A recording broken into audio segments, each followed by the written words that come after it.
नमस्कार साथियों यदि आप जमीन का बंटवारा करवाना चाह रहे हैं, बंटवारा का कोई केस चल रहा है, भविष्य में आप बंटवारा चाहते हैं तो आप इन डॉक्यूमेंट्स को पहले से एकत्रित करके रखें। और कुछ आपको नियम सेक्शंस के बारे में बताने वाला हूं जो कि काफ़ी इंपॉर्टेंट है। आप समझ लीजिए। आप सोच रहे होंगे हमारे एडवोकेट काफ़ी ज़्यादा जानते हैं, मुझे कोई दिक्कत नहीं, वीडियो देखने की जरूरत नहीं।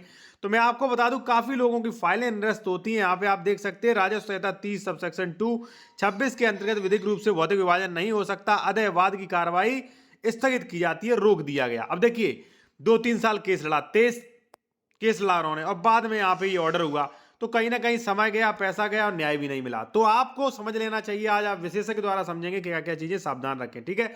और साथियों, यदि आप कोई कानूनी सलाह लेना चाह रहे हैं विशेषज्ञ द्वारा, तो हमारा कॉन्टैक्ट नंबर वीडियो के डिस्क्रिप्शन में मिल जाएगा।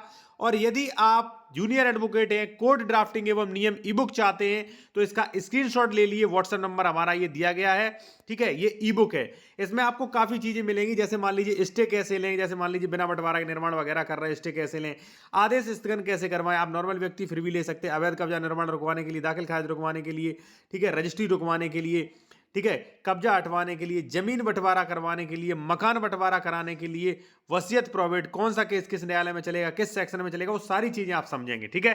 तो आप स्क्रीनशॉट ले लीजिए, बाद में देख लेना क्या क्या हमको चाहिए, ठीक है। अगर लेना है तो व्हाट्सएप कर सकते हैं साथियों। धन्यवाद। अब साथियों आते हैं अपने मेन टॉपिक पर, बंटवारा हेतुवाद। देखिए साथियों, यदि आपको बंटवारा कराना है तो रजिस्ट्री कराने के, देखिए बंटवारा करा लीजिए। अगर आप चाहते हैं कि हमारे बच्चे या मान लीजिए कभी भविष्य में विवाद ना हो, तो मैं कहूंगा अपना बंटवारा करा लीजिए, कुरा डिक्लेरेशन करा लीजिए। बहुत आपकी जमीन मजबूत हो जाती है, ना कोई कब्जा कर पाएगा, ना भविष्य में कोई विवाद होगा, ठीक है। अब बंटवारा आपको कराना है तो क्या कराना पड़ेगा, रजिस्ट्री के बाद जो है आप अपना करवाएं म्यूटेशन। साथियों, म्यूटेशन करवाने के बाद आप कुछ चीजें ध्यान रखें। क्या अब आप चाह रहे हैं बंटवारा, तो म्यूटेशन हो गया, खतौनी में नाम हो गया, आप प्रमाणित खतौनी ले लीजिए, ठीक है। और जो भी उसमें सही खातेदार हैं आप उनका नाम ले लीजिए। नहीं ले सकते तो हम जैसे एडवोकेट जो होते हैं वो सब कुछ निकाल लेंगे, क्योंकि वही सही खातेदार है। उन्हें हमें नोटिस भेजना पड़ेगा, एक ग्राम सभा को, एक राज्य सरकार को नोटिस भेजना पड़ेगा, तो हमें पता है, हम वो रिकवर कर लेंगे, ठीक है। फिर कुछ चीजें आपको ध्यान रखना है। कृषि जमीन बंटवारा यूपीआरसी धारा 116, 117, नियम 109 जिलाधिकारी न्यायालय में संस्थित होता है। लेकिन ध्यान रहे साथियों, एक बात का बहुत अच्छा खासा ध्यान रखना, अगर आप जूनियर एडवोकेट हैं या नॉर्मल व्यक्ति हैं साथियों, वकालत सीख रहे हैं, या मान लीजिए आम आदमी है, तो अगर नॉर्मल गाटा है आपका, तो धारा 116, 117 में आप वाद संस्थित कर सकते हैं। लेकिन अगर आपका मिंजुमला नंबर है साथियों, तो धारा 116, 117 में मत जाना। आपकी पत्रावली रिजेक्ट हो सकती है 2-3 साल बाद, ठीक है। पैसा भी जाएगा, समय जाएगा और बंटवारा भी नहीं हो पाएगा। मिंजुमला नंबर है तो आप 30-2 में जाएं, और नियम जो दिए गए इसके 26 में दिए गए, एडीएम न्यायालय में जो इसका दावा हो सकता है, ठीक है।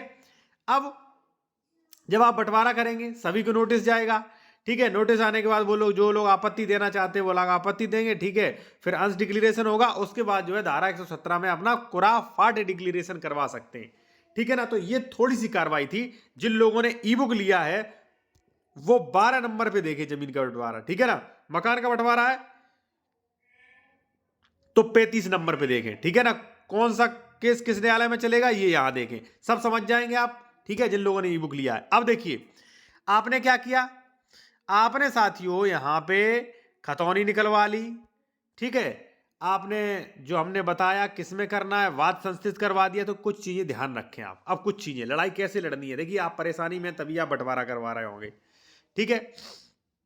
देखो भाई, अगर आपके परिवार में भाई या सह खातेदार जमीन नहीं दे रहा है, मान लीजिए ये जमीन थी, आप बाहर रह रहे हैं, ठीक है, वो फ्रंट पे कब्जा करके रखा है रोड साइड, आपको जमीन नहीं दे रहा है, या मान लीजिए ऐसा ही कुछ विवाद है, तो धारा 24 सीमांकन भी नहीं होगा साथियों। सीमांकन कर दिया, रिजेक्ट होगी फाइल, पूरा पैसा वेस्ट होगा आपका, ठीक है। हमारे पास कई मैटर आते हैं, सैकड़ों की संख्या में मैटर आ रहे, ठीक है ना। पता नहीं कैसे बात संस्थित किया जाता है, लोगों को तो कानून की जानकारी नहीं है। तो आपका अगर सह खातेदार से, भाई से, चाचा दाऊ के लड़के से विवाद है, अगर उसमें सह खातेदार है, तो आप बंटवारा डालें।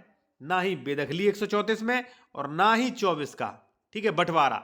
जब बंटवारा होगा, अच्छा कई लोग कहेंगे कि ये सब आप गलत बता रहे हैं, तो अच्छा मुझे एक बात बताइए, ये आपका है, ठीक है, आपने सीमांकन डाल दिया, लेखपाल सीमांकन करवाने आए, सीमांकन इधर साइड करेंगे, नहीं करेंगे, वो ऑब्जेक्शन करेगा इधर साइड कैसे कर सकते हो, कहां तरवीम पड़ी है, नहीं तरवीम पड़ी है, ना ही कुराडी क्लियर है, मैं कैसे इधर साइड कर दूं, नहीं हो पाएगा। इसलिए आप ऐसे करें, ठीक है। और कृषि संबंधित बंटवारा है तो राजस्व न्यायालय में, घर संबंधी बंटवारा है तो आप जाए सिविल न्यायालय में। ठीक है, जब आप जिन लोगों ने हमारा ई बुक लिया है वो 26 नंबर पढ़े आप, ठीक है, तो आपको पता चल जाएगा कौन सा केस न्यायालय में चलेगा। 27 नंबर पढ़े, 12 नंबर पढ़े और यहाँ पे आप पढ़े 35 नंबर इसके संबंध में। ठीक है, बाकी कोई कंसल्टेशन करना चाह रहे हैं तो हमारा कॉन्टैक्ट नंबर वीडियो के डिस्क्रिप्शन में मिल जाएगा।